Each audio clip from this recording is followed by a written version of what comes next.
Prezados, iniciando então nossa aula de número 5, e nós paramos na aula passada no estudo do federalismo brasileiro, né? Já estamos então na análise agora, na aula 5, do federalismo brasileiro.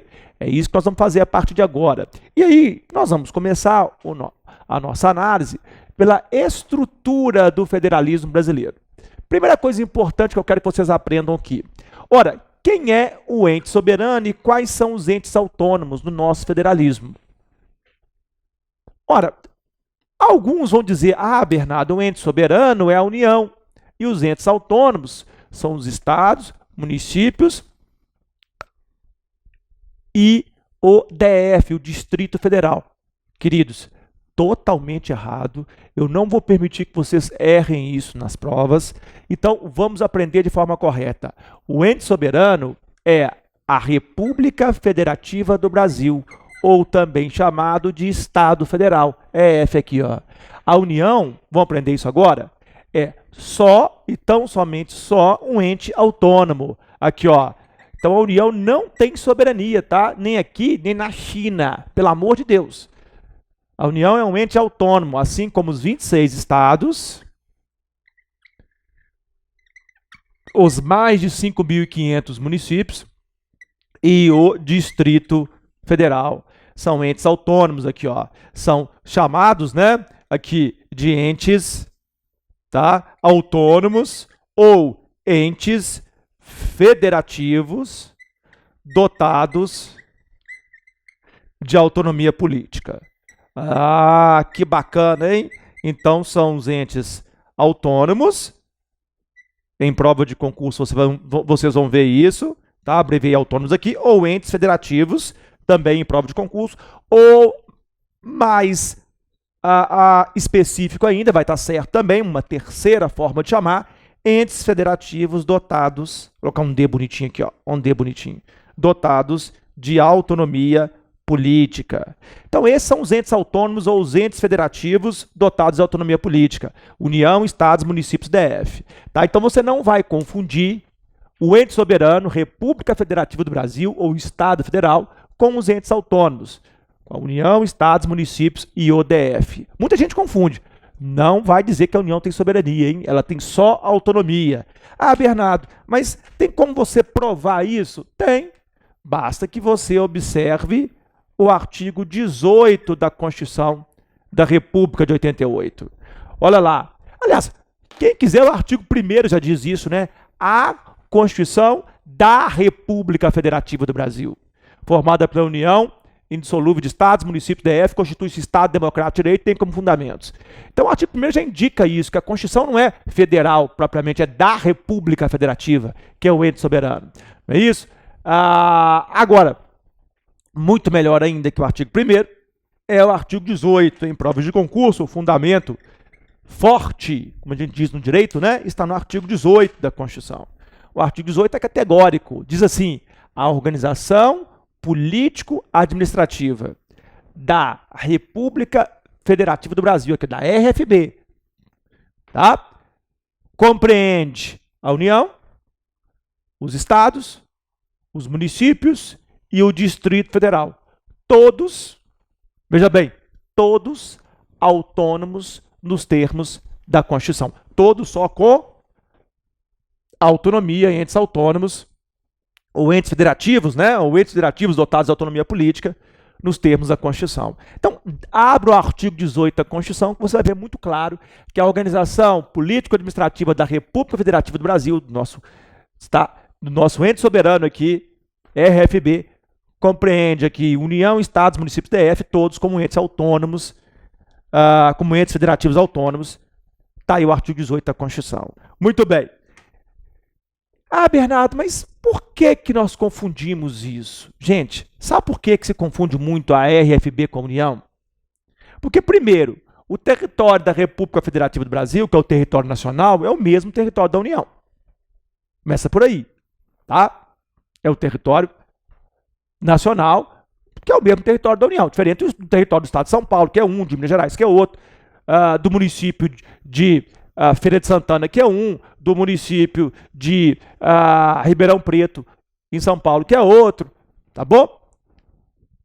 Então, primeira coisa é isso, o território é o mesmo. E segunda coisa, que é o mais legal, né, que eu vou ensinar para vocês agora, que é o seguinte: quem representa o ente soberano, República Federativa do Brasil, ou Estado Federal? É o Estado de São Paulo? É o Estado de Minas Gerais? É o Estado do Rio de Janeiro? É o Estado de Pernambuco? É o Estado da Bahia? É o DF? Não. Quem representa a República Federativa do Brasil é o ente autônomo União. Por isso é que se confunde muito, né? Porque a União, ela representa a República Federativa do Brasil. Ela exerce prerrogativas da República Federativa do Brasil. Então, nós acabamos tendo o vício de confundir quem é o ente soberano, RFB, com quem representa o ente soberano, que é a União. Quem exerce prerrogativas do ente soberano. Quer ver um exemplo? Ah, Bernardo, que bacana, nunca tinha pensado nisso, estou aprendendo isso agora. Pois é, quer ver um exemplo para você aprender mesmo? Abre o artigo 21 da Constituição. No artigo 21 da Constituição, está lá, compete à União. Aí, ó, compete ao ente autônomo União. Inciso 1, manter relações com estados estrangeiros. Ora, aí vem aquela pergunta, se compete à União manter relações com estados estrangeiros, seria a União a pessoa jurídica de direito público internacional? Sim ou não? Resposta, não. Pessoa jurídica de direito público internacional é a República Federativa do Brasil, aqui, ó, o ente soberano. A União é uma pessoa jurídica de direito público interno, como os 26 estados, os municípios, o DF, também são. Ué, Bernardo, então explica o artigo 21, inciso 1. Explico. Na verdade, o artigo 21, inciso 1, artigo 21, né, inciso 1, explicitando aqui, é o seguinte, é o ente soberano, República Federativa do Brasil, tá? Na Constituição da República Federativa do Brasil, do ente soberano, determinando ao ente autônomo União que represente a RFB nas relações com estados estrangeiros. Então a RFB não chega lá, oi, eu sou a RFB, tudo bem? Tudo bem? Não. Quem chega lá para a RFB? A União. Então a União representa a RFB, exerce prerrogativas da RFB. Tá bom? Você não pode confundir quem é o ente soberano, RFB, com quem representa o ente soberano. Quem exerce as prerrogativas do ente soberano. Perfeito? Tranquilo então? Ótimo. Fechado então, quem tem soberania e os entes que têm autonomia, tá bom? E essas peculiaridades que envolvem a União, tá bom? Nós vamos agora para um próximo passo, que é, já que nós estamos discutindo aqui, né, soberania e autonomia no federalismo, é aquela forma de Estado que tem um ente soberano, os outros entes autônomos. Nós vimos isso na aula número 4, no final da aula número 4, não é isso? Soberania, em termos clássicos, nós já falamos o que é, aquele poder máximo interno e de igualdade no âmbito externo. A clássica soberania é essa, né? Bom, agora, para continuar o estudo do federalismo, para analisar a estrutura do nosso federalismo, já sabendo quem é o ente soberano e quais são os entes autônomos, nós vamos falar um pouquinho do que é essa autonomia.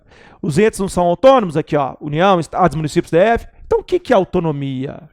Para continuar o nosso estudo, para continuar estudando a estrutura do nosso federalismo, é importantíssimo saber o que é autonomia. O que é autonomia? Ora, a autonomia é a capacidade de desenvolver atividades dentro de limites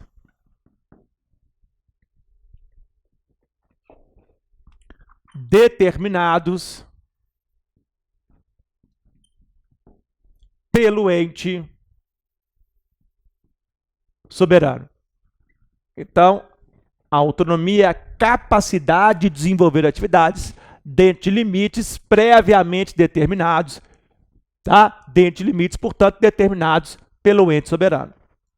Por isso que esse desenho aqui, que eu já tinha feito na aula passada sobre o federalismo, não é um desenho só de brincadeirinha. Aqui, ó, é a capacidade para desenvolver atividades, aqui, ó, dentro de limites determinados pelo ente soberano. Então, o que é autonomia aqui, ó? É a capacidade para desenvolver atividades aqui, ó. Olha a cerquinha aqui, ó. Dentro dessa cerquinha aqui, o ente autônomo vai poder o quê? Desenvolver uma série de atividades. Agora, sempre o quê? Limitado por quem? Pelo ente soberano. E em que lugar o ente soberano limita o exercício de atividades, as capacidades que ele dá aos entes autônomos? Ora, pelo amor de Deus, que pergunta idiota, né? Na Constituição do ente soberano. No documento que constitui o Estado e a sociedade, que funda o Estado e a sociedade, chamado Constituição.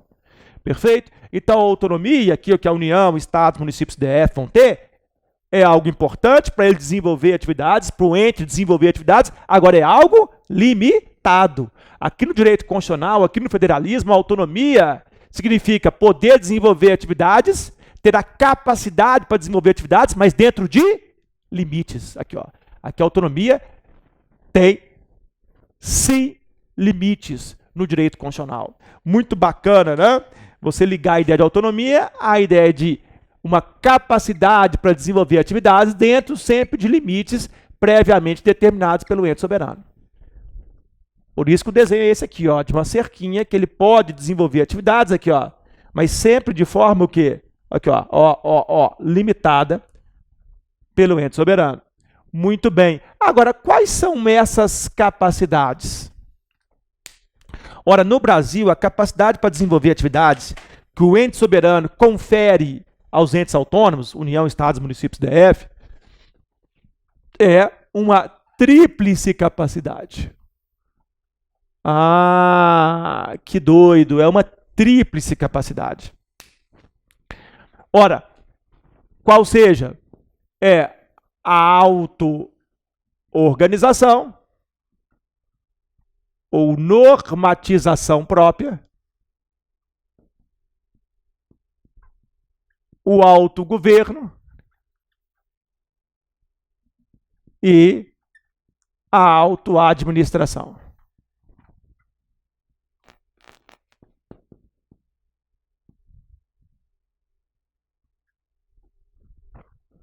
Então, os entes autônomos vão ter uma capacidade para desenvolver atividades.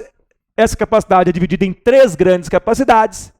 Nós vamos chamar de tríplice capacidade aqui no nosso federalismo. O que os entes autônomos vão desenvolver de capacidades? Ora, auto-organização, ou seja, se o ente ele é autônomo, ele se auto-organiza. Ou seja, ele tem uma normatização própria, ele cria suas próprias normas. Outra coisa que demonstra autonomia, autogoverno, o ente se autogoverna. E outra coisa que demonstra autonomia, a autoadministração, o ente se autoadministra. Para ter autonomia mesmo tem que ter isso aqui, ó. Perfeito? No nosso federalismo. O que nós vamos fazer? Nós vamos começar o estudo da tríplice capacidade, tá? Conferida pelo ente soberano aos entes autônomos em nosso federalismo. Nós estamos aprendendo agora.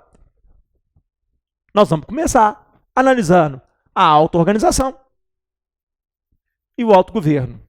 E aí, num segundo momento, ainda nessa primeira parte da aula, mas sobretudo na segunda parte da nossa aula de número 5, nós vamos falar da autoadministração. Eu vou te ensinar a autoadministração, que inclusive, já vou adiantar, é o mais importante. Aqui, ó, o coração do federalismo aqui, ó, está aqui na autoadministração. É o coração do federalismo. É o mais importante. É aquilo que mais vai cair na sua prova. Não tenha dúvida disso.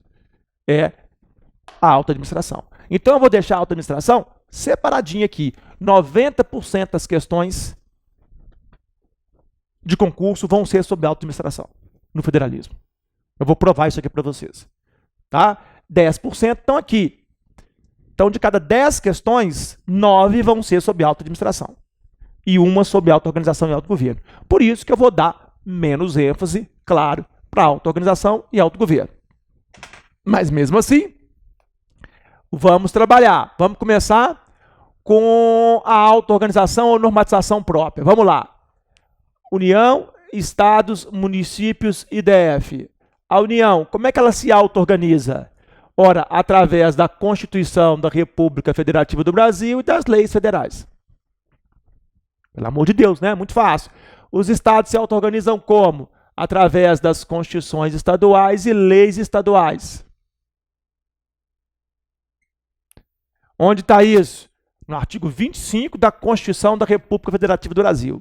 O ente soberano determina lá no artigo 25. Os estados vão, tá, se organizar pelas constituições estaduais e leis estaduais. Sempre tem que estar tudo na Constituição do ente soberano, né? Bom, os municípios vão se auto-organizar por leis orgânicas e leis municipais. Onde está isso? Artigo 29 da Constituição. Tem que achar lá na Constituição da RFB. Tem que estar lá. Não é previamente determinado pelo ente soberano?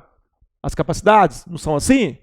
DF, o DF também, nós já vimos, né? Vai ter lei orgânica e leis distritais. Aí é o artigo 32 da Constituição. Muito bem. Autogoverno. A auto-organização, normatização própria é muito fácil, né? Autogoverno. Ora, União, Estados, Municípios e DF. Vamos lá? União. Como é que a União se autogoverna? Ora, através do poder legislativo, poder executivo e poder judiciário.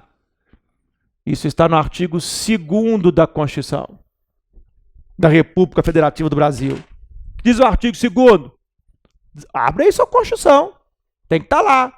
São poderes da União independentes e harmônicos, o legislativo, executivo e judiciário. Não é assim que está lá? Então nós temos a União se autogovernando por um poder legislativo, está lá no Congresso Nacional, por um poder executivo, com a presidência da República e toda a sua estrutura, e um poder judiciário, que é o Judiciário Federal. Aqui já tem uma peculiaridade, né? Por quê? Porque se formos observar bem, com atenção, o poder legislativo aqui do artigo 2º da Constituição da República, tá? Não é só de autogoverno da União, né? Por quê? Porque existe uma dupla face aqui no que tange ao poder legislativo. Ué, Bernardo, qual? Ora, o poder legislativo aqui é o Congresso Nacional. O Congresso Nacional, ele é Congresso Nacional da República Federativa do Brasil, é ou não é? Não é um Congresso Nacional da República Federativa do Brasil? Pois é. E, ao mesmo tempo, ele é um congresso que produz leis para a União apenas. É um Congresso Nacional também da União. Então, ele é do ente soberano e de um dos entes autônomos que representa o ente soberano, que é a União. Então, existe uma dupla face na ideia do nosso poder legislativo no Congresso Nacional, no Congresso da República Federativa do Brasil, porque ele é da RFB e, ao mesmo tempo, é da União. Ah, Bernardo, tem? Tem. Eu provo isso para vocês aqui, ó. O nosso Congresso Nacional, ele acaba produzindo 2 tipos de lei. Se você nunca parou para pensar nisso, vai pensar agora. Quais são os tipos de lei que o Congresso Nacional produz? O mesmo Congresso Nacional, lá na capital federal, que é Brasília. Ora, ele produz a chamada lei nacional e a lei federal. Já tinham parado para pensar nisso? Então, qual que é a diferença entre a lei nacional e a lei federal? Feita pelo mesmo Congresso Nacional, pelo mesmo poder legislativo. Olha a dupla face dele. Ora, ele atua como Congresso Nacional da República Federativa do Brasil, que ele é. Ora, ele atua como Congresso Nacional da União, que representa a RFB. Quer ver? O que é a lei nacional? Ora, é aquela que é dotada de amplitude nacional e vincula todos os entes, União, Estados, Municípios e DF. É aquela dotada de amplitude nacional e vincula todos os entes, União, Estados, Municípios e DF. O Congresso Nacional faz esse tipo de lei, a lei nacional. Exemplo, Código Penal.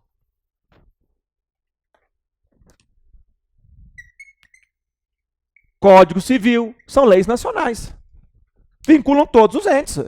Qualquer município, no DF, Qualquer estado, todos estão vinculados ao Código Civil, ao Código Penal, ao Código de Trânsito Nacional.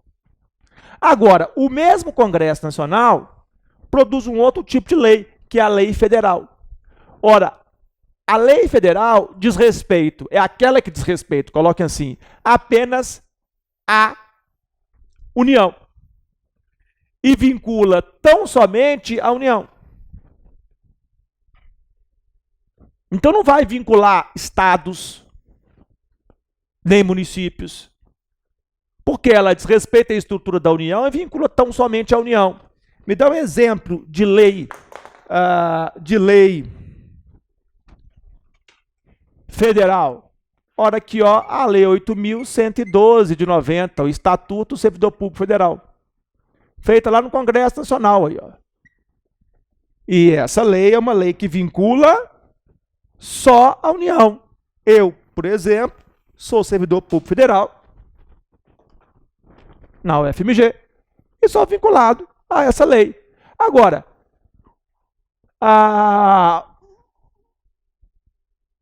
nós temos vários servidores públicos no âmbito estadual, no âmbito municipal, que não são vinculados a 8.112. De forma alguma. Ao Estatuto do Servidor Público Federal. Eu sou. Muitos não são. Tá? Servidores públicos estaduais ou municipais, enfim. Então, nós temos legislações que não são nacionais, que são federais. Então, é uma dupla face no nosso poder legislativo. Perfeito? A mesma coisa serve para o poder executivo. Por quê? Ora, o poder executivo aqui, o presidente da República é o presidente da República Federativa do Brasil. Ao mesmo tempo que ele é presidente da estrutura da União, da máquina federal. Ele não tem autoridade sobre a máquina estadual de São Paulo, ou de Minas Gerais, ou da Bahia, que aí fica a cargo dos governadores de São Paulo, Minas Gerais, Bahia, tá? Então, ele é presidente da República Federativa do Brasil, mas também presidente da União e da estrutura federal da União, que é um dos entes aqui federativos, né? Com autonomia política, ou entes autônomos, enfim, a famosa União. Ótimo. Estados. Os estados vão ter poder legislativo, poder executivo e poder judiciário. Poder legislativo, a Assembleia Legislativa do Estado, poder executivo, o governador, né, com sua estrutura, né, de governo, administrativa, e poder judiciário, judiciário estadual. Aqui, ó, artigos 27, 28 e 125 da Constituição da República Federativa. Pode ir no 27, 28, 125 da Constituição da RFB, você vai ver lá. Poder legislativo, poder executivo e poder judiciário no âmbito estadual. No autogoverno dos municípios. No autogoverno dos municípios já começa a ter um problema, ou alguns problemas começam a existir, e nós vamos localizar agora. Por exemplo, no caso dos municípios, o autogoverno vai ser só poder legislativo e poder executivo.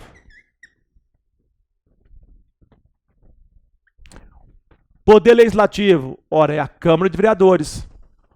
Poder executivo, ora, é o prefeito, né, que é o vice-prefeito, com toda a sua estrutura administrativa. Vejam que, no caso dos municípios, falta aos municípios, no âmbito do autogoverno, poder judiciário. Eles não vão ter. Não existe poder judiciário municipal. E mais, não falta só poder judiciário aos municípios. O município tem um outro gap, né, um outro buraco, um outro déficit. Qual? Falta aos municípios também representação federativa no Senado. Aqui, ó, RFS, representação federativa no Senado. Falta aos municípios. Falta, Bernardo? Claro, pô. O município lá tem senador. Daí, né, alguns autores derivados lá do clássico José Afonso da Silva, antigo professor da USP, todo mundo conhece, né? Já aposentado, mas ainda vivo, vão dizer o seguinte: Ora, os municípios não seriam entes federativos dotados de autonomia política, não seriam entes autônomos, porque falta a eles poder judiciário e falta a eles representação federativa no Senado. Tanto que se você pega os federalismos, Estados Unidos, Alemanha, Canadá, sempre tem uma Câmara, geralmente uma Câmara alta, de representantes dos estados, dos entes federativos. Estados Unidos tem, né? Nos Estados Unidos tem 100 senadores. Por quê? São 2 senadores por estado, são 50 estados, 100 senadores. Tá? O Canadá tem, né? Embora seja, não seja de forma igual, né, isonômica, enfim, alguns estados, províncias, né, ou províncias lá que são os estados, tem mais senadores que outros, enfim, é um federalismo chamado assimétrico, né, não tem problema, mas tem lá os representantes dos entes no Senado, né, na Câmara Alta, a mesma coisa no âmbito da Alemanha, enfim, não vamos entrar em cada um deles aqui, dos federalismos, mas eles têm essa tradição. No Brasil também, os estados membros e o DF, inclusive o DF, tem senadores. São 3 senadores por estado membro e pelo DF. São 26 estados mais o DF, 27 unidades. Agora os municípios não. Então, diria lá, antigamente, José Afonso da Silva, entre outros, tá, que os municípios não seriam entes federativos. Em virtude desses 2 déficits, dessas 2 faltas no que tange à tríplice capacidade, no que tange ao autogoverno dos municípios. Vem cá, essa corrente do José Afonso da Silva é uma corrente adequada, majoritária ou não? Resposta de prova, preste atenção. Essa corrente é uma corrente minoritária, além de não ser adequada. Ela é minoritária, é o que é mais importante aqui para vocês na hora de uma prova, tá? Porque a corrente majoritária entende que os municípios são, sim, entes federativos. À luz da Constituição de 88, eles são, sim, entes federativos, tá? Dotados de autonomia política. São, sim, portanto, entes autônomos. Embora existam exceções a essa autonomia. Embora existam exceções a essa autonomia. Gente, toda boa regra tem exceção. As exceções aqui, a autonomia dos municípios, estão no autogoverno, é a falta de um dos poderes, ou de uma das funções, que é o poder judiciário, a função judiciária, e a falta de representação federativa no Senado. Mas isso não, atenção, isso não desvirtua os municípios como entes federativos, como entes autônomos aí, dotados de autonomia política, portanto, entes federativos. Tudo bem? Tranquilo? Que essa é a corrente majoritária. E aqui, de mais a mais, é a corrente mais adequada. Sabe por quê? Porque, vamos lá. Primeiro, a falta de poder judiciário dos municípios impede que haja tutela jurisdicional dos municípios? Não, não impede. Não tenha dúvida disso. Pelo amor de Deus, né? O poder judiciário chega aos municípios, seja via estados, pelo judiciário estadual, ou via União, pelo judiciário federal. Mas chega. E ponto 2. E a falta de representação federativa no Senado. Gente, pelo amor de Deus, né? Nós temos que adequar o nosso federalismo às nossas circunstâncias, ao nosso contexto. Não podemos fazer transplante de modelo, não. Porque o federalismo americano é assim, porque o canadense é assim, porque o da Alemanha é assim, o da Suíça é assim. O Brasil tem que ser igual? Não, Lá, não há que se falar num federalismo de duplo grau, para alguns autores. O que é um federalismo de duplo grau? Ora, é um federalismo que tem em um grau União e estados, e em outro grau os municípios. Os municípios não são entes federativos, não? Nos Estados Unidos, por exemplo. Nos Estados Unidos é União e estados, pô. Para alguns autores, o nosso federalismo seria um federalismo de triplo grau. Seria União, primeiro grau, Estado, segundo e município, terceiro. Alguns falam que um grau é a União e Estados e outro grau são os municípios. Outros falam que a União é o primeiro grau, segundo grau os Estados, terceiro grau os municípios. Aí você pode escolher, tá? Federalismo de duplo grau, sendo que o primeiro grau é a União e Estados e o segundo grau os municípios, é um modo de falar. E o outro é federalismo de triplo grau, no qual a União é um primeiro grau, o Estado eles colocam como segundo grau, aí o município vai para terceiro grau. Enfim, independentemente da corrente que você adota, eu gosto de falar federalismo de duplo grau. Acho mais interessante. Tá? Porque o primeiro grau é tradicionalmente União e Estados. A tradição da ideia de federalismo. Tá bom? Mas respeito quem divide, coloca primeiro para a União, segundo para o Estado e aparece o município como terceiro grau. Enfim, dependendo do modo de falar, aqui você chama o nosso federalismo de duplo grau ou de triplo grau. Agora, a peculiaridade é que, seja de duplo grau aparece o município, ou seja de triplo grau aparece o município, o que não tem nos outros federalismos. Então nós temos que adequar o nosso federalismo de duplo grau ou de triplo grau, dependendo do autor, às peculiaridades que existem aqui. Município não é ente federativo nos Estados Unidos, ou no Canadá, ou na Alemanha. Então nós temos que adequar. Não daria para fazer um mero transplante. Os entes federativos nos Estados Unidos, né, os estados, têm representação no Senado. Então vamos colocar todos os entes federativos do Brasil com representação no Senado só para ficar igual aos Estados Unidos. Que ridículo. Então não há que se fazer um transplante de institutos. O instituto, ele vem e tem que ser adequado.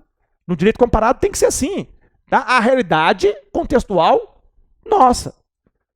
Sinto muito. Que bom que no Brasil não há representação federativa para os municípios, que são entes federativos, assim como os estados são. Ainda bem, pô. Que bom que não há. Não há, Bernardo. Por quê? Porque são 3 senadores por estados e pelo DF. Já pensou se só para agradar o José Afonso da Silva, para agradar a lógica do direito comparado com outros países, para ficar igualzinho, nós colocássemos representantes dos municípios no Senado? Gente, são mais de 5.500 municípios. Já pensou 3 senadores por município? Nós teríamos mais de 16 mil senadores. Seria o caos. Vamos falar a verdade? Se com 81 já é difícil, são o número atual de senadores, né? Imagina com mais de 16 mil. Então, que bom que não há representação federativa no Senado para os municípios. Perfeito? Porque o nosso federalismo, seja você chamando ele de duplo grau ou de triplo grau, é um federalismo diferente dos federalismos tradicionais lá dos Estados Unidos, da Alemanha, do Canadá, da Suíça, enfim. Como eu já citei aqui na aula passada e repito hoje, países que também são federalistas, mas cada um com suas peculiaridades. Perfeito? Então, é inclusive salutar, bom, não ter esse transplante automático e um dos entes federativos nossos, que são os municípios, não terem representação federativa no tal Senado. Que bom. Bom, DF. Então, os municípios são entes federativos com autonomia política, embora existam exceções a essa autonomia. É assim que você vai colocar numa prova. DF. O DF é outro que tem peculiaridades, porque ele tem poder legislativo, ele tem poder executivo e ele também tem poder judiciário. Né? O Samer, por exemplo, é juiz aí no DF. Não é isso? Está lá no Poder Judiciário do Distrito Federal. Ele entra lá. Né? A Lorena também, nossa colega aqui, são juízes no DF. Perfeito? Eu já dei cursos lá, né, na escola, Poder Judiciário do DF, Vicente Aniquiário, né? E tá lá, TJDF também, bonitinho. Agora, tem um problema. Qual, Bernardo? O problema é que, apesar do DF ter poder judiciário, diferente dos municípios, que não tem, próprio deles, o poder judiciário do DF, ele é organizado aqui, né, barra estruturado aqui, pela União, não é pelo DF. Perfeito? Não é pelo DF, é pela União. Assim diz a nossa Constituição da República Federativa.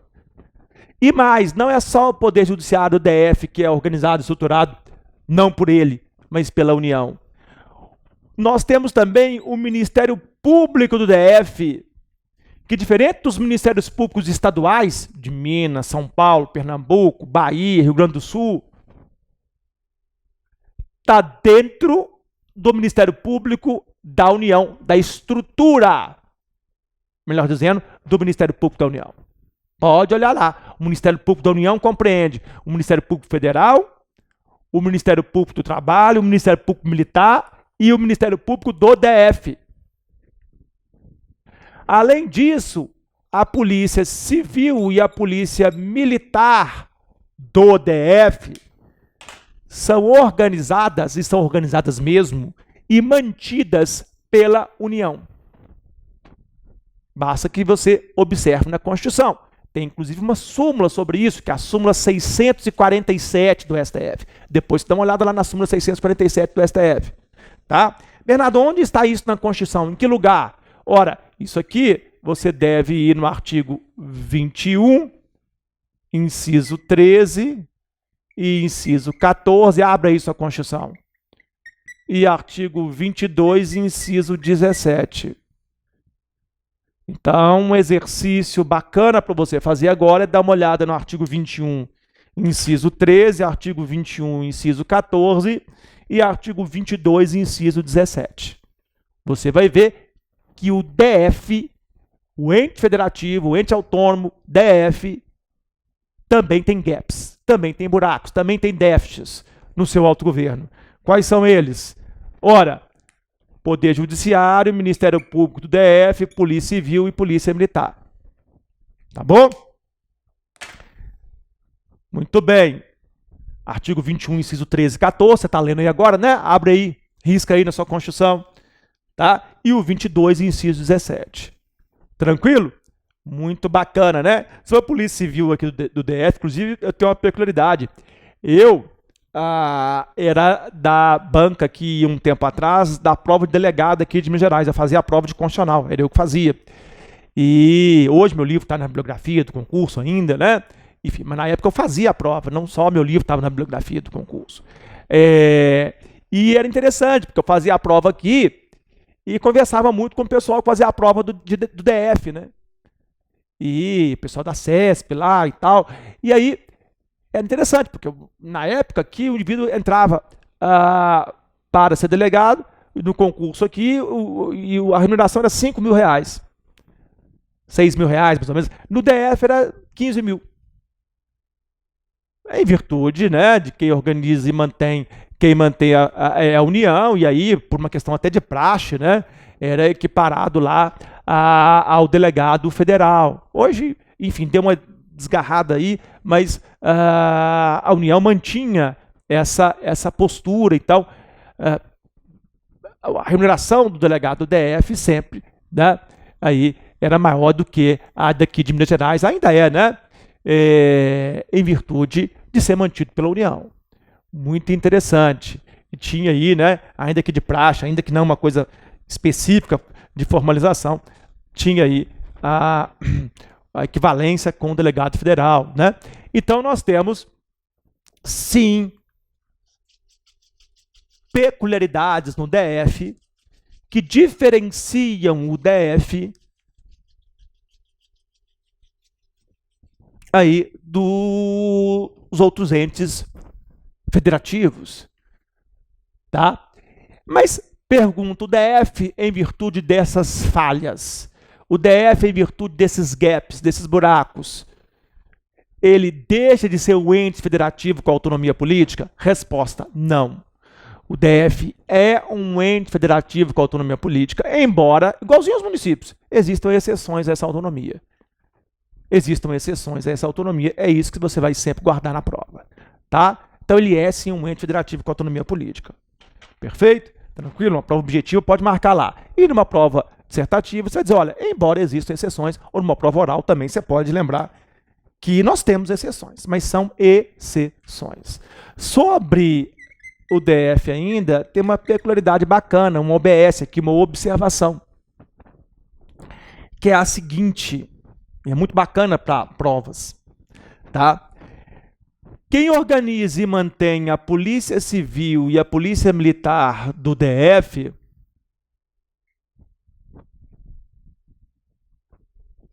é a União. Está lá no artigo 21 da Constituição, se já dá uma olhada. Agora, sabe quem manda nas polícias? Ué, Bernardo, se quem organiza e mantém a União, é lógico que é a União que manda. Ela organiza, ela mantém? Não. Quem manda é o governador do DF. E aí, aqui a observação envolve o artigo 144, parágrafo 6º da Constituição. Então, nós temos esse absurdo na Constituição, que quem organiza e mantém a União e quem manda é o governador. Já imaginou um diálogo do governador do DF com um coronel da Polícia Militar ou com um delegado da Polícia Civil? O governador diz, coronel, delegado, façam isso. Aí um olha para o outro e diz assim, nós não, governador.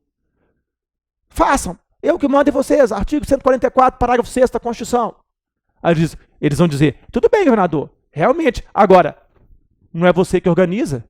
Está lá no artigo 21 da Constituição, aqui ó, na nossa organização está aqui escrito para que nós façamos diferentes do que você está mandando.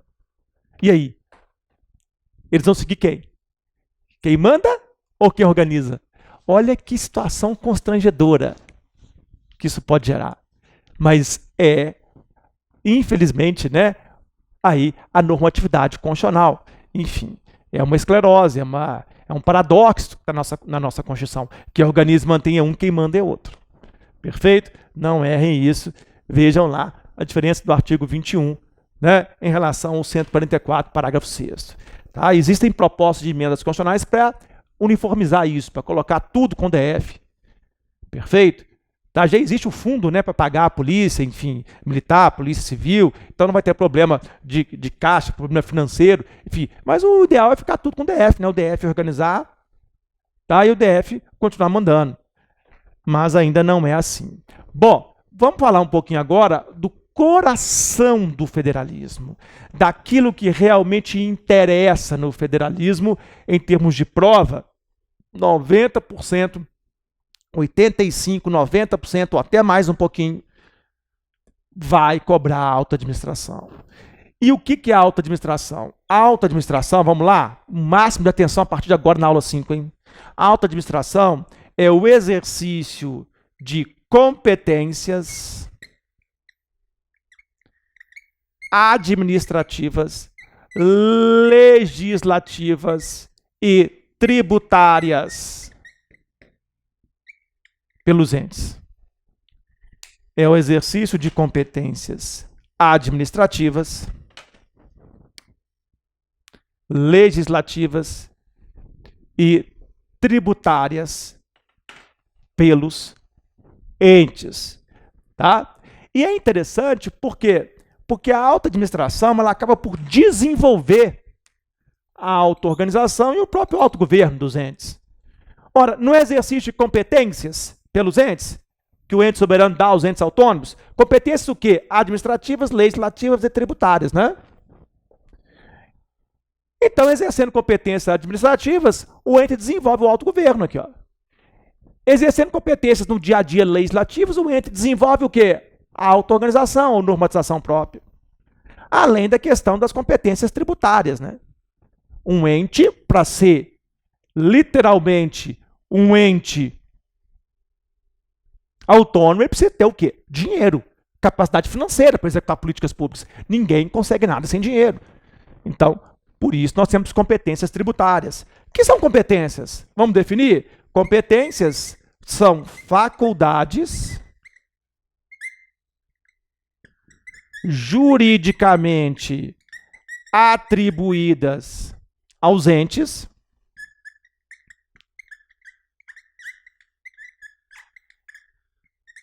para a tomada de decisões.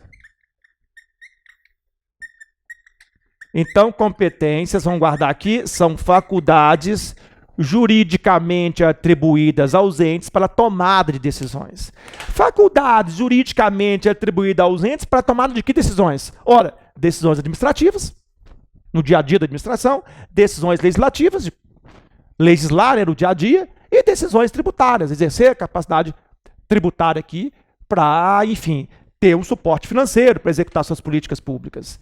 Tá? Então, competências são faculdades juridicamente atribuídas aos entes para a tomada de decisões. Perfeito? Tranquilo? Decisões administrativas, legislativas e tributárias. Então, não há dúvida aqui do que são competências. E por isso é a parte mais importante do federalismo.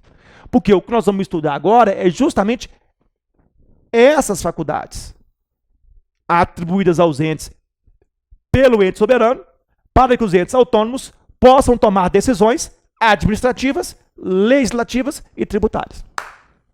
Tá? O que nós vamos passar a estudar então agora? Ora, o nosso próximo ponto, na segunda parte da aula 2, já está prontinho para isso. Nós vamos estudar então as famosas técnicas de repartição de competências.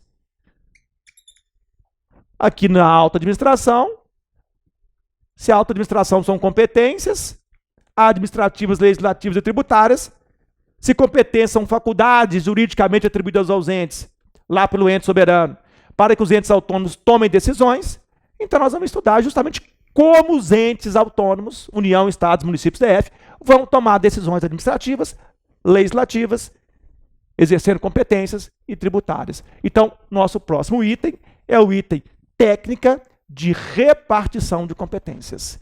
Tá? Anotem aí, nós vamos começar a segunda parte da aula 5, estudando as grandes técnicas que existem no Brasil, no Brasil não, no mundo, de repartição de competências, tá? Aqui na alta administração. Vamos lá estudar então as competências, que é o que mais cai em prova. Até daqui a pouquinho. Prezados, na sequência então da nossa aula de número 5, o tema é o federalismo, a análise do federalismo brasileiro. Nós falamos no finalzinho do primeiro bloco na autoadministração, que é o exercício de competências administrativas, né, legislativas e tributárias pelos entes. E competências, como nós vimos, são faculdades juridicamente atribuídas aos entes para a tomada de decisões. Então, o que nós temos que estudar é como os entes tomam decisões administrativas, também chamadas de materiais, né, legislativas e tributárias. Para isso, nós começamos a segunda parte da nossa aula 5, entrando, então, nas chamadas técnicas de repartição de competências entre os entes. Tá? Vamos lá desenvolver a autoadministração com as técnicas de repartição de competências. Se a autoadministração é o exercício de competências, vamos lá estudar as técnicas.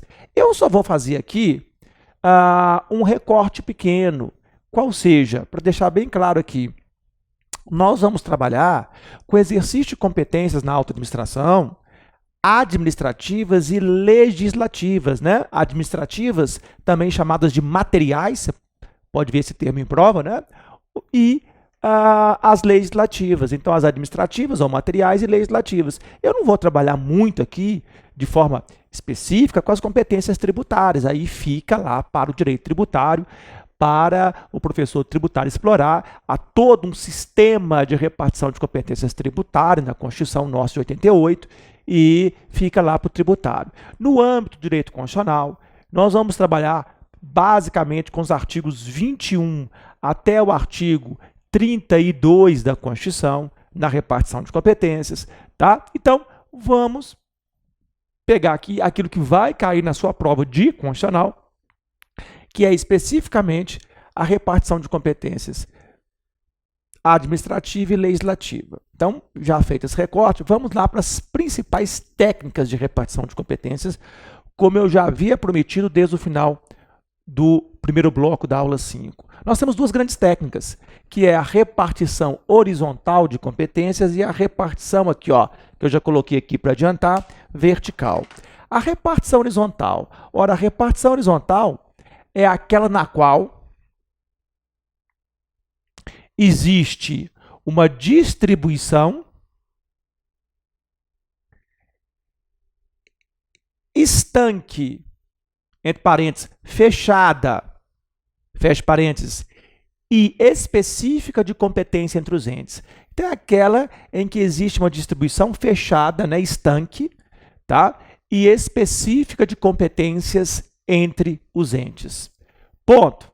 Ou seja, cada ente terá suas competências, não dividindo-as com os demais. Então, cada ente terá suas competências, não dividindo-as com os demais. Aqui, ó, na repartição horizontal, olha que maravilha. Eu que inventei, olha a minha engenhosidade, olha como é que eu sou criativo, tá? Aqui, ó, na repartição horizontal, cada ente tem suas competências, não dividindo-as com os demais. É como se cada ente tivesse suas competências, não dividindo-as com os demais. Tá? É como se cada ente aqui, ó, tivesse um copinho de bebida.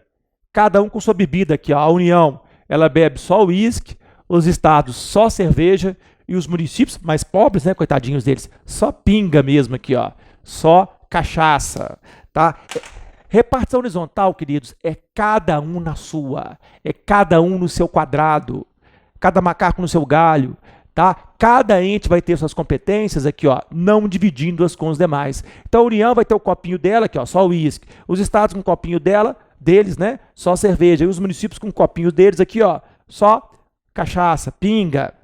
Cada um na sua, tá? A repartição horizontal de competências, ela tem sua origem histórica com a Constituição dos Estados Unidos, é o A, de 1787.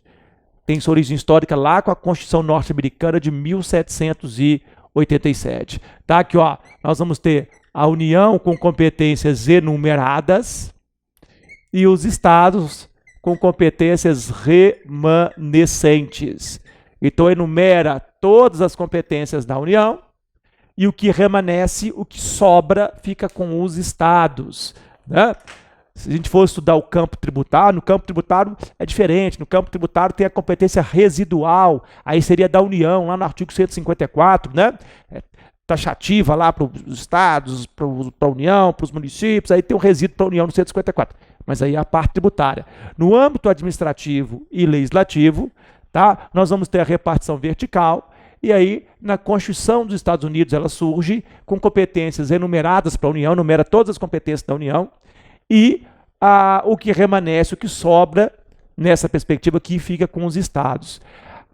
A repartição horizontal, ela desenvolve o chamado federalismo dual, ou clássico. Então, qual federalismo a repartição horizontal desenvolve? Qual federalismo é o da repartição horizontal que surgiu lá nos Estados Unidos com a Constituição de 1787? Ora, o federalismo dual ou clássico, típico, né, dos estados liberais. Vejam, é aquela coisa mais egoísta mesmo, é cada um na sua, cada um com suas competências, cada um na sua, cada um no seu quadrado, tá? Cada um aqui por si e o pau quebrando. Bem típico de estados liberais, né?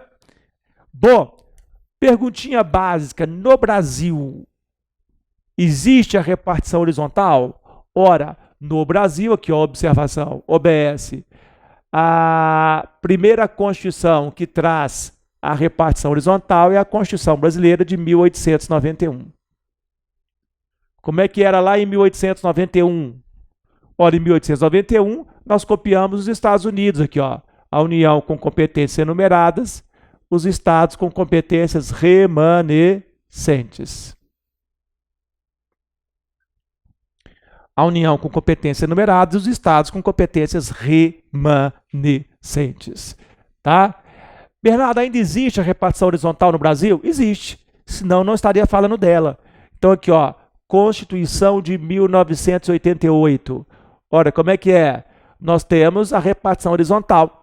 Tá? Temos competências dadas especificamente, né, taxativamente aqui, especificamente para um ente, fechadas para um ente, que ele não divide com os outros. Aqui, ó, nós vamos ter a União com competências enumeradas, os estados com competências continuam aqui remanescentes, o que remanesce, o que sobra fica com os estados, nessa perspectiva administrativa e legislativa aqui.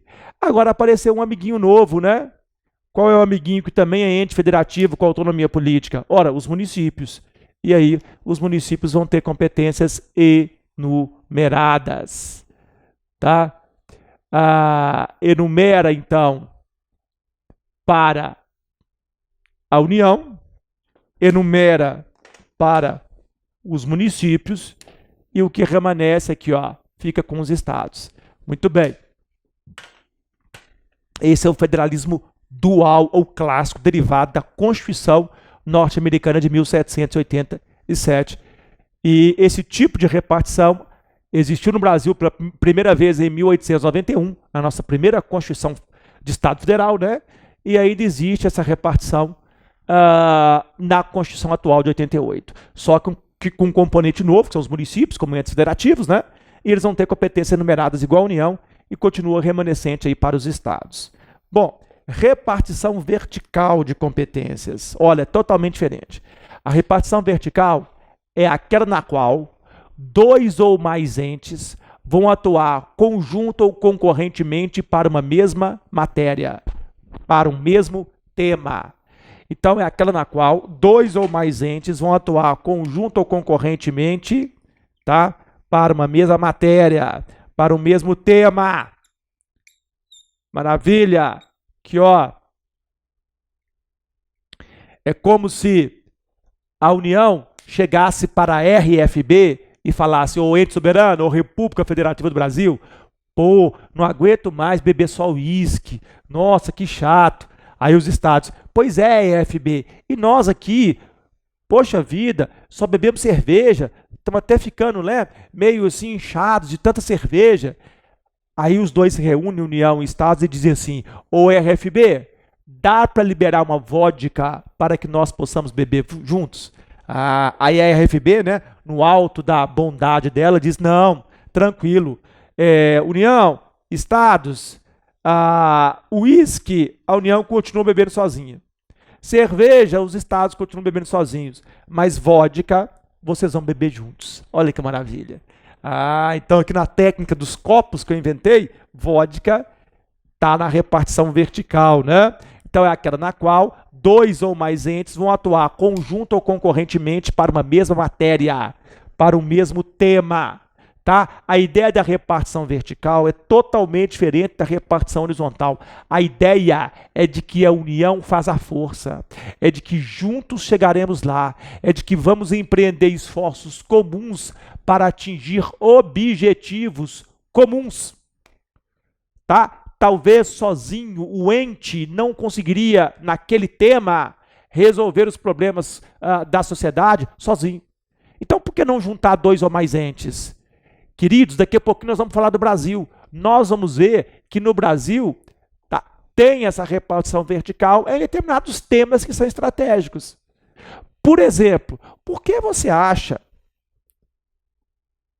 que existem hospitais municipais, estaduais e federais? Talvez aí na sua cidade tenha hospital municipal, estadual e federal. Ué, porque saúde é um tema de repartição vertical, pô. Imagina, né? Educação. Por que tem aí escola municipal, escola estadual e escola federal? Educação é um outro tema. Nós vamos ver depois que meio ambiente é um outro tema, cultura é um outro tema, patrimônio histórico e cultural é um outro tema, típico de repartição vertical. Esses são os temas estratégicos, né? Que sozinho um ente só não iria conseguir resolver de maneira alguma, né, os problemas sociais que envolvem determinados temas, como esses aqui da repartição vertical. Ora, a repartição vertical, queridos, ela surge quando e onde? Questão de prova isso, hein? Ora, a repartição vertical, ela surge na Alemanha, não é nos Estados Unidos, com a Constituição de Weimar. Olha como é que escreve Weimar. Escreve Eimar, que ó, W-E-I-M-R,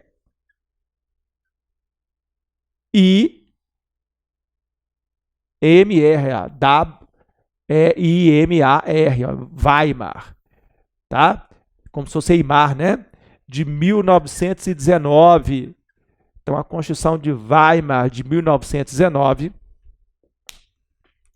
é, sem dúvida alguma, a primeira que traz a repartição vertical de competências. Qual o federalismo que ela visa desenvolver? Coloque aí. Ela visa desenvolver o chamado federalismo cooperativo ou de integração. Ela visa desenvolver um federalismo diferente, é o federalismo cooperativo ou de integração. A ideia é de quê? Que nós temos que integrar os entes federativos para que eles conjuntamente ou concorrentemente possam exercer determinadas atividades em conjunto ou em concorrência. Então, um federalismo de integração, de cooperação. Por isso, um federalismo cooperativo ou de integração. Perguntinha básica. Qual é a primeira Constituição do Brasil que traz a repartição vertical de competências? Qual é? Ora, aí nós temos que ver, né, que o federalismo cooperativo ou de integração, da repartição vertical, é típico de estados sociais, de um constitucionalismo social. Aí eu pergunto a vocês, qual é a primeira Constituição do Brasil de estado social? Vocês sabem, né? É a Constituição de 1934. Deixa eu pegar o pincel aqui que caiu. É a Constituição de 1934. Então, é a primeira Constituição do Brasil de Estado Social e que traz a repartição vertical aqui, ó, de competências, tá? Num federalismo que visa ser mais cooperativo ou mais de integração entre os entes. Muito bacana, né? E a pergunta final é: e a Constituição atual? Ela traz a repartição vertical? Ora, a resposta sim, né? A Constituição atual de 1988 traz a repartição vertical, tá? Não traz só horizontal, não. E aí nós vamos ter o que na Constituição atual? Nós vamos ter as chamadas competências comuns e as competências concorrentes.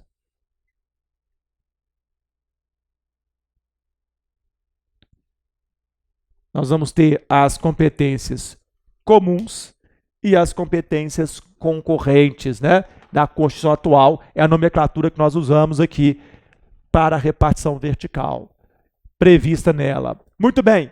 E aí nós temos uma conclusão, aqui, ó, que eu vou colocar aqui nessa partezinha que sobrou aqui, ó, uma conclusão sobre o nosso federalismo.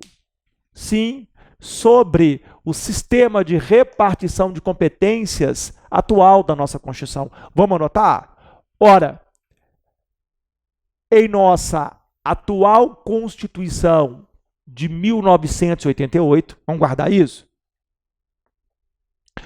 O sistema de repartição de competências é misto.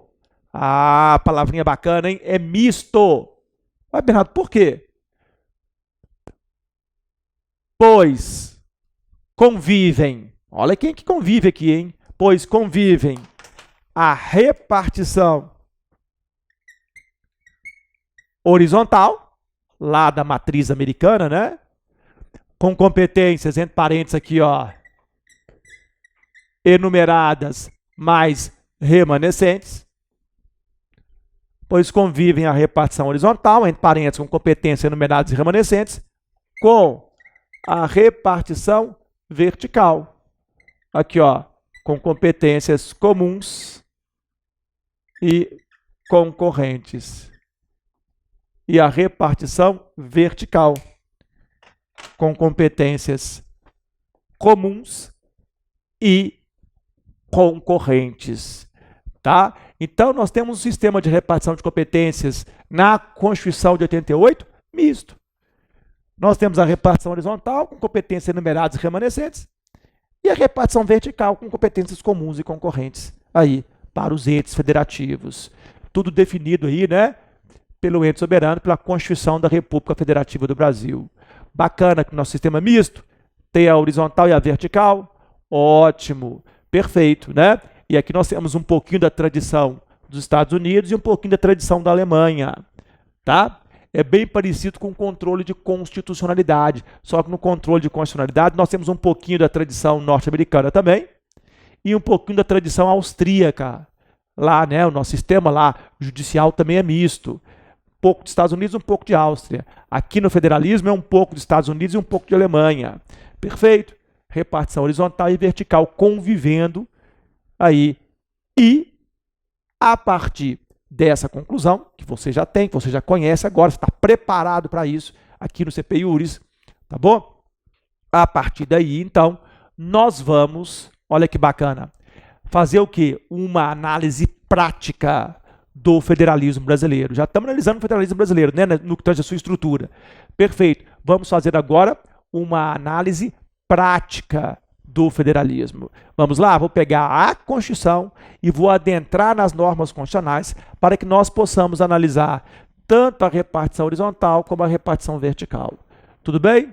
Ótimo. Vou apagar esse quadro aqui e vou preparar outro quadro nesse momento. Viu? Prezados, dando sequência. Então, vamos lá para a análise prática do Brasil, como eu prometi, na nossa Constituição. Já preparei o quadro aqui para nós.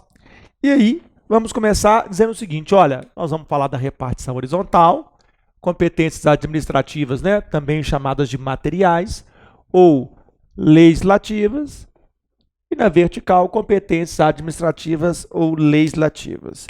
De início, antes de adentrar nos artigos da Constituição, eu queria dizer o seguinte para vocês.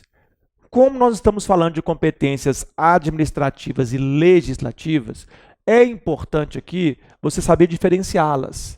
As competências legislativas estão na Constituição em um único verbo. Compete ao ente legislar sobre. Então, você vai bater o olho na Constituição. Batendo o olho lá, olhando lá, vai estar lá, compete ao ente legislar sobre. Agora, as competências administrativas, que são competências para execução de políticas públicas, fomentar e gerenciar a máquina administrativa como um todo. Essas competências administrativas, elas trabalham com os outros verbos, que não legislar. Então, você vai olhar na Constituição e vai observar lá, manter, guardar, emitir, permitir, preservar, permanecer, decretar, declarar, é tudo competência administrativa ou material. Perfeito? Fechado esse acordo comigo? Essa mãe aqui, cursinho é bom para isso também, né? Para dar alguns atalhos, tá? Você não passa só com isso, pelo amor de Deus, né? Mas é necessário você ter aí algumas dicas interessantes, tá? Para te poupar aí algumas reflexões aí, nós já passamos então. Portanto, fica atento a essa dica, tá bom? E aí, iniciando. Ora, vamos iniciar de cara pelos artigos 21 e 22, que são as competências enumeradas para a União na repartição horizontal de competências, né? E aí, o artigo 22 é muito claro. Diz lá, compete à União legislar sobre. Então, as competências do 22 são competências legislativas, né? Perfeito? Tá? Agora, e aí diz lá, né? Compete à União legislar sobre. Agora, o 21 não fala nada. O 21 diz, compete à União. Não fala se é legislativo ou administrativo. O constituinte originário aqui não foi didático. Ele podia ter colocado, compete administrativamente ou materialmente à União. Não, ele não colocou. Ele colocou, compete à União. Vem cá, que competências são essas? Legislativas ou administrativas? Ora, fácil, administrativas. Ué, Bernardo, como é que você sabe? Ué, pelos verbos. Basta que você observe os verbos. Tá aí, compete à União manter relações com estados estrangeiros e acreditar seus representantes diplomáticos. Tá aí, no artigo 22, inciso 1 da Constituição. Tá? O inciso 2, declarar a guerra e celebrar a paz. Está lá no inciso 2. No inciso 3, assegurar a defesa nacional. No 4, permitir que for estrangeira transite no território nacional e nele permaneçam. E aí vai, né? No 5, decretar o estado de sítio e intervenção federal e o estado de defesa. O 6, autorizar e fiscalizar a produção de material bélico, comércio de material bélico. 7, emitir moeda, e por aí vai. Peguei alguns aqui. Então fica claro por esses verbos todos que as competências do 21, você não vai errar nunca mais, são administrativas. A doutrina também vai afirmar o seguinte, que as competências do artigo 22 são competências enumeradas, legislativas, que nós vamos chamar de competências privativas. Até pelo texto da Constituição, que diz: compete à União legislar privativamente sobre. E aí tem uma série de direitos aí, né? Então a competência é legislativa, para legislar de forma privativa. Compete privativamente à União legislar sobre. E aí o que nós temos aí? Legislar sobre direito civil, é privativo da União, direito penal, privativo da União, processual civil, processual penal, comercial, né, que hoje nós chamamos de empresarial, eleitoral, agrário, aeronáutico, né, espacial, enfim, marítimo, direito do trabalho, direito eleitoral, já falei, direito do trabalho também, enfim, desapropriação, águas, energia, telecomunicação, sistema de consórcio, sorteios, políticas de crédito, câmbio. Nós temos aí uma série de matérias que são de competência privativa da União legislar sobre. E também nós vamos ter no âmbito da União, nas competências administrativas, nós vamos chamar as competências do 21 de exclusivas. Então, compete à União aí de forma exclusiva. Citei 7 aí, incisos aí do artigo 21. Aqui tem uma questão muito idiota, que é a seguinte: tem diferença entre exclusiva e privativa? Ora, o José Afonso da Silva vai defender que sim, que teria, que a competência exclusiva é aquela que não admite delegação. Como a do 21, compete à União, não tem delegação para ninguém. Ou como a do artigo 49 da Constituição, é de competência exclusiva do Congresso Nacional e não delega para ninguém. Já as competências privativas são aquelas que admitem delegação. Como a do 22, nós vamos ver daqui a pouco, né? Compete privativamente à União legislar sobre. Lá no 22 tem um parágrafo único em que há a possibilidade de delegação da União para os estados dessas matérias aí do 22. Outro exemplo seria do artigo 84, compete privativamente ao presidente da República, e aí as atribuições do presidente, lá no final também tem um parágrafo único que o presidente da República pode delegar para os ministros de Estado, para o PGR, o AGU, as competências lá dos incisos 6, 12 e 25, primeira parte, lá do artigo 84, depois você dá uma olhada, portanto, admitiria delegação. Bom, essa diferença, na minha opinião, tá, e na de vários outros, como Gilmar Mendes, Alexandre de Moraes, Fernanda Dias Menezes de Almeida, ela existe, sim, exclusiva do 21, privativa do 22, mas é meramente didática. Não existe essa diferença de fundo que o José Afonso da Silva defende. Por quê? Que é só meramente didático aqui. Tá? Porque é exclusiva e privativa, primeiro, traduz a mesma coisa. E segundo, o próprio Constituinte não levou a sério a diferenciação defendida pelo José Afonso da Silva. Por que não levou, Bernardo? Você deu exemplo aí do artigo 21, 22, 49, 84. Dei. Mas olha o artigo 51 e o 52. O 51 e o 52 compete privativamente à Câmara dos Deputados, 52 compete privativamente ao Senado, aí, ó, competências privativas. E não há possibilidade de delegação. Não se admite delegação. Tá vendo? Então nós vamos ter competência privativa também, que não tem possibilidade de delegação. Então o Constituinte não levou a sério a diferença, defendida pelo José Afonso da Silva. Perfeito? Tranquilo? Então, essa corrente que eu advogo entende que privativa e exclusiva traduzem a mesma coisa, são basicamente equivalentes. Embora, didaticamente, por uma questão didática, nós também chamamos a do 21 de exclusiva e a do 22 de privativa. Muito bom. Tarefa de vocês, ler o artigo 21 e 22. Eu não vou ficar aqui igual bobo, né? E vocês também aí, tá? Lendo aqui, nós temos mais coisa para fazer, né? Trabalhar os temas aqui, de forma crítica, reflexiva, não é isso? Ver a jurisprudência do STF, enfim, súmulas. Então, você vai ler aí sozinho o 21 e 22, vai ser ótimo para casa, Já falei alguns incisos do 21 e do 22, e aí você complementa aí com a leitura, tá? Tranquilamente. Bom, além da União no artigo 30, nós temos da União no artigo 21 e 22, nós temos os municípios com competências enumeradas no artigo 30. E aí, de cara, 30 inciso 1, nós vamos ter as enumeradas legislativas.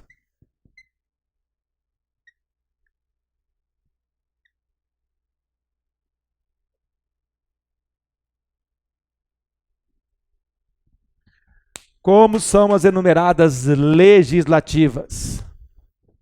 Olha, abre o 30 aí, sua Constituição, abre aí comigo. Inciso 1. Tá? Compete aos municípios legislar sobre assuntos de interesse local. Tá? Artigo 30, inciso 1. Então, a competência legislativa dos municípios, enumerada para ele. Ele vai legislar sobre os assuntos de interesse local. Aqui tem uma questão bacana, né? Que é a seguinte: vem cá, mas o que é assunto de interesse local?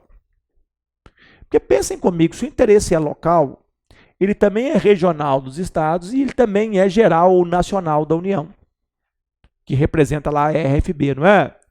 Como já estudamos aqui no primeiro bloco, primeira parte da aula 5. Então, se ele é local, filho, ele também é regional e nacional. Claro que é. Ah, não, Bernardo, não é não. Não? Ué, se é interesse do município de Belo Horizonte, local. Ué, não é interesse do estado de Minas Gerais, não? E também da União, não? Por acaso o município de Belo Horizonte está na Lua? Está em Marte? Não. Está dentro de Minas Gerais, está dentro do Brasil. Então, interesse local acaba sendo interesse regional e também interesse nacional. Por isso é que tem muito erro em prova. Vocês saem de prova e começam a brigar antes de chegar ao gabarito da prova, né? Ah, não, interesse é local. Ah, não, é regional. Mas tem... Não, eu marquei local. Ah, mas tem interesse regional também. É o outro. É, mas tem um nacional também. Gente, aqui nós vamos ter que resolver isso. Sabe como? E eu vou ensinar para vocês agora. Ora, nós vamos usar aqui de um princípio muito bacana, que é o princípio da predominância dos interesses. Tá? Eu ensinei para vocês no federalismo o princípio da indissolubilidade do vínculo federativo. Agora eu estou ensinando para vocês o princípio da predominância dos interesses. Como é que é? Ora, a União, o interesse predominante dela é o geral, o nacional. Os estados, o interesse predominante é o regional. E os municípios, o interesse predominante é o local. Bernardo, por que você ensinou o princípio da predominância dos interesses no federalismo? Ora, para aplicar aqui agora, nesse artigo 30. Por quê? Porque toda vez que você lê na Constituição lá, que compete aos municípios legislar sobre assuntos de interesse local, na verdade o Constituinte está querendo dizer assuntos de interesse predominantemente local. Primariamente local. Tá? Não é que não tem interesse regional ou nacional, até tem, mas na hora da prova você vai ver o seguinte: poxa vida, você vai pensar o seguinte: poxa vida, eu estou vendo o interesse regional aqui do estado, estou vendo o interesse da União aqui, nacional. Agora, qual que é o interesse predominante? O interesse predominante é o local, então vou marcar aqui que é a competência do município. Tá? É uma boa questão aí, uma boa dica, a teoria da predominância dos interesses. E aí, de cara, quais matérias que está claro que predomina o interesse local? Ora, então quando você vê na Constituição, compete ao município legislar sobre assunto de interesse local, você tem que ler aí o quê? Assunto de interesse predominantemente local. Tem que guardar isso, tá? E aí eu já vou de cara para alguns assuntos aqui, ó. Poxa vida, os assuntos em que o município administra. Então aqui, as matérias do artigo 30, inciso 3 a 9, o município vai legislar? Vai, ué. Por quê? Porque são competências administrativas. Administrativas. Tá? Tranquilo aqui, ó. O Tivas aqui tá pequenininho, mas não tem problema. São competências administrativas que o município administra, então ali já fica demonstrado interesse local. Leia-se predominantemente local. E aqui, gente, vale a pena a gente fazer referência a algumas questões judiciais. Vamos fazer aqui uma observação importante, já tendo visto a União e já tendo visto os municípios. Qual observação importante nós vamos fazer? Ora, vem cá, pensem comigo. Quer ver como é que você resolve em prova de concurso uma questão de repartição de competências no nosso federalismo? Vem cá. A quem compete fixar o horário de estabelecimento, o horário dos estabelecimentos comerciais? A quem compete fixar o horário, tá, dos estabelecimentos comerciais? Será que o interesse predominante é o da União? Está lá em Brasília? Será que ela vai fixar horário de funcionamento de comércio local? Por exemplo, em Manga, uma cidade a 700 quilômetros de Belo Horizonte? Ou Feira de Santana, na Bahia? Ou Ribeirão Preto, em São Paulo? Ou Campos do Goitacazes, no Rio de Janeiro? Será? O que vocês acham? Gente, quem vai fixar horário de funcionamento do comércio local? Bares, restaurantes, farmácias, shoppings.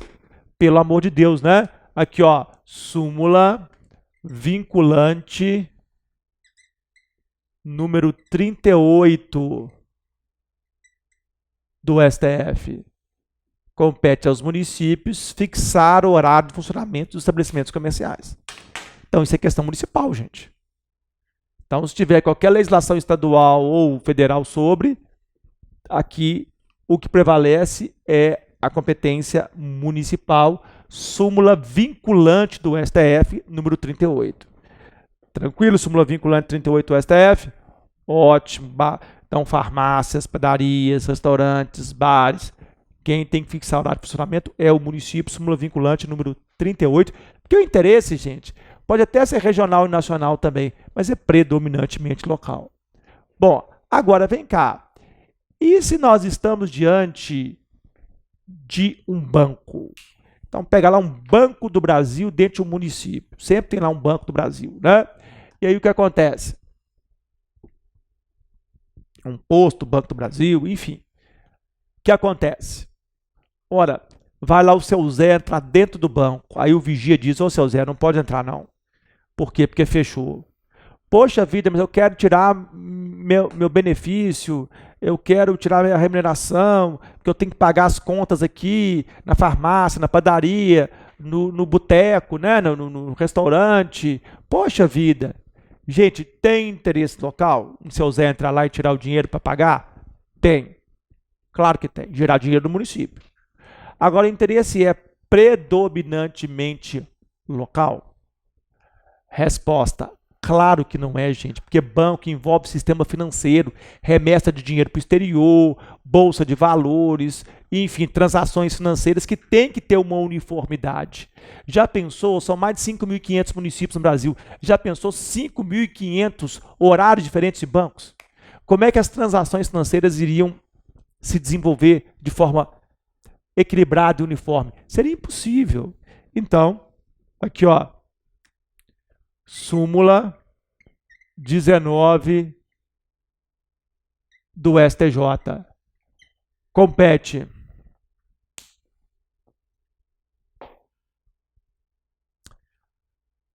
à União fixar o horário de funcionamento dos bancos. Aí, ó, súmula 19 do STJ. Tá? Por quê? Porque é uma questão que o interesse predominante é o nacional. Agora, dito isso, vamos supor que o vigia é amigo do seu Zé e diz, não, seu Zé, você é compadre e tal, pode entrar dentro do banco. Aí o seu Zé entra dentro do banco. Entrando dentro do banco, ele se depara com uma fila quilométrica. Todo mundo pensou em tirar o dinheiro naquele dia lá do banco para pagar as contas dentro lá do município. E aí, como é que fica a questão de tempo de permanência em fila? Ninguém é obrigado a ficar 2 horas dentro de um banco. Você não desrespeita o consumidor que está consumindo aquele produto ali, né, que é aquele cliente do banco. Ora, bebedouros, sanitários, acomodações, às vezes a pessoa é mais velha, não aguenta ficar em pé, ou criança, né? E aí? Ora, o STF já decidiu em várias decisões, desde o informativo 394 dele para frente, então já tem muitos anos que o STF vem decidindo assim, que o município tem competência para legislar sobre comodidade de clientes dentro de bancos. Não só dentro de bancos, inclusive dentro de cartórios, né? Também, o município tem, sim, competência para legislar sobre comodidade de clientes dentro dos bancos. Perfeito? Tranquilo, então? É legislação constitucional. Você vê que fora lá, né, a questão do horário do banco é competência da União. Dentro do banco, o município pode legislar sobre comodidade dos clientes dentro dos bancos. Muito bacana esse entendimento do STF. Aqui eu vou aproveitar ainda para falar de uma outra súmula importante, que é a súmula vinculante número 49 do STF. Vem cá. Quem que determina o plano diretor lá do município? Pô, Bernardo, é o próprio município, com as regulamentações e delimitações lá e requisitos presentes na Constituição, né, no 182 da Constituição, tem que ver lá, tá? Mas é o município, Bernardo, ele que regulamenta. Ah, tá, beleza. Muito bem. Tá? Uma questão de predominância de interesse local, para o plano diretor do município. Muito bem. Agora, mesmo sendo de competência do município, o município tem que respeitar a Constituição. Ele tem que respeitar princípios da Constituição, como o princípio da livre iniciativa, da livre concorrência, à luz do artigo 170 da Constituição. Não é porque a competência é dele que ele pode rasgar a Constituição. Tá? Então a questão é a seguinte: pode o município proibir estabelecimentos comerciais do mesmo ramo e uma mesma área? Ah, Bernardo, quem decide isso é o município, lá no seu plano diretor, lá na sua estrutura interna. Tudo bem, o município decide sobre a questão urbana. Mas isso ele não pode fazer, porque ofende a livre concorrência, a livre iniciativa, e ofende mesmo impedir que um estabelecimento comercial X ou Y, porque é do mesmo ramo de outro, seja instalado numa mesma área. Ué, por que não pode? Por que não pode ter uma loja, uma farmácia X e uma farmácia Y do outro lado da rua? A mesma coisa com uma loja de chocolate. Tá? Ora, doce cacau de um lado, cacau show do outro. O que tem? É concorrência, livre iniciativa, que bom é. Você vai ter mais opções, não tenha dúvida disso, para comprar. Então, súmula vinculante número 49 do Supremo Tribunal Federal.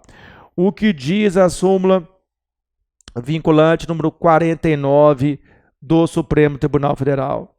Ora, ela diz categoricamente que ofende o princípio da livre concorrência, a lei municipal que impede a instalação de estabelecimentos comerciais do mesmo ramo em uma determinada área.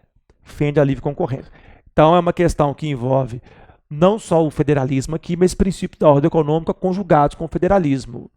Tá? Uma coisa é o ente ter competência para legislar. Outra coisa é ele, no exercício dessa competência, burlar outras normas da Constituição, porque a Constituição não traz só o federalismo, né, gente? Muito bem, fica aí para vocês a súmula vinculante número 49. Bom, vistas as competências enumeradas da União e dos municípios, depois dá uma olhada no artigo 30, nas competências administrativas também, vale a pena para você. Vamos falar um pouquinho agora, partindo do pressuposto que você está lendo a Constituição, né? Vamos falar agora dos estados. Os estados são dotados de competências remanescentes. Tudo bem? Vamos lá, artigo 25, parágrafo 1º. Aos estados são reservadas as competências que não lhes sejam vedadas por essa Constituição. Então é a competência remanescente, queridos. Ah, Bernardo, mas não está dizendo a dele é remanescente. Se dizer não, você tem que ter interpretação, você tem que interpretar. Tem que ter aqui, né, razoabilidade. Aos estados são reservadas as competências que não lhes sejam vedadas pela Constituição. Competência remanescente. Simples assim. Ah, como é que você sabe? Ora, o que é vedado a ele? Aquilo que está enumerado para a União, claro que é vedado a ele. Aquilo que está enumerado para o município, é vedado aos estados. Então, o que remanesce, aquilo que está vedado, aquilo que é dos municípios, é vedado aos estados. Né? Então, o que remanesce, o que sobra, fica para os estados. É a competência remanescente. Né? Por exemplo, decisão do STF da década de 90. Ministro Sepúlveda pertence. Ora, quem organiza e fiscaliza o transporte interestadual, entre estados? Organizar e fiscalizar, viu, gente? Porque quem legisla sobre transporte é competência privativa da União legislar sobre transporte, trânsito e transporte, artigo 22, inciso 11, viu? A legislação privativa da União. Agora, a organização e fiscalização. de transporte interestadual. Pô, entre estados é a União. Tem lá a Polícia Rodoviária Federal, todo mundo conhece, as BRs. Aí o transporte local, pô, já é com o município. Tá? Colocar um farol de trânsito, não o sinal de trânsito, em alguns lugares é assim, chama sinal, né? Em outros é farol, enfim, mudar as ruas e tal. O município, não dá para a União fazer isso lá de Brasília para mais de 5.500 municípios. E o transporte intermunicipal? Ah, é diferente do interestadual e do local. O intermunicipal não está escrito na Constituição, mas nós vamos dizer aqui, quem vai fiscalizar, organizar, né, as vias, né, ou são os estados, a competência remanescente deles. Remanesce para eles. Não está escrito em lugar nenhum, remanesce para eles. Tá? Transporte intermunicipal. Perfeito? Por isso que tem, né, as SPs em São Paulo, as RJs no Rio, as MGs em Minas Gerais, as rodovias estaduais. E tem lá a polícia militar lá do estado, né, que tem um nicho dela de polícia rodoviária para fazer esse patrulhamento aí, essa fiscalização. Tá? No âmbito das rodovias estaduais que não são federais. Muito bem. DF. Ah, queridos, o DF, ele é R mais L. O que é R mais L? Ora, é regional mais local. Então, o DF ele atua o tempo inteiro como se estado fosse e como se município fosse. Ah, Bernardo, como é que você sabe disso? Como é que eu sei? Abre aí o artigo 32, parágrafo 1º. Ao Distrito Federal são reservadas as competências legislativas dos estados e dos municípios. Então o DF bate com as duas, o DF tem dupla personalidade, de dia Maria, de noite é João, tem uma dupla face, ele atua ao mesmo tempo como se estado fosse, como se município fosse.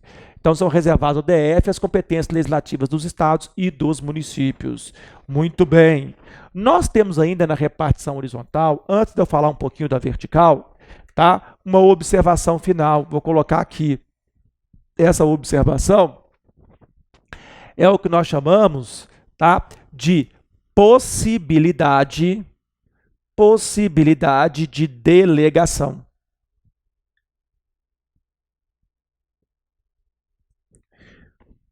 O que é isso, Bernardo? Ora, vamos voltar no artigo 22 nesse finalzinho. O artigo 22 traz no seu parágrafo único, vamos ver aí, do artigo 22, algo muito bacana, que é a possibilidade de delegação de competências privativas legislativas da União para os estados. Está dizendo aí que lei complementar da União poderá delegar aos estados para legislar sobre as matérias aí de competência privativa legislativa da União. Como é que se coloca, como é que se apresenta o que nós vamos chamar de competência, de delegação de competência da União para os estados. Vamos lá? Ora, para que a União possa delegar para os estados, há necessidade do preenchimento de 3 requisitos. Então, preenchidos esses 3 requisitos que eu vou ensinar, a União pode delegar para os estados matérias de competência legislativa privativa dela. Quais são esses requisitos? Ora, sobre esses requisitos, nós vamos falar, e aí nós vamos continuar, né, também o nosso estudo na próxima aula, aula 6, para terminar o federalismo. Nós vamos falar da repartição vertical e terminar o federalismo sobre esses requisitos aqui, daqui a pouquinho, na próxima aula que você vai assistir, tá bom? Nós vamos trabalhar e depois vamos falar da repartição vertical e da sequência, acabando o federalismo e trabalhando com novos temas. Aguardo você na próxima aula para terminar aqui o federalismo ainda na repartição horizontal e depois a vertical. Até mais.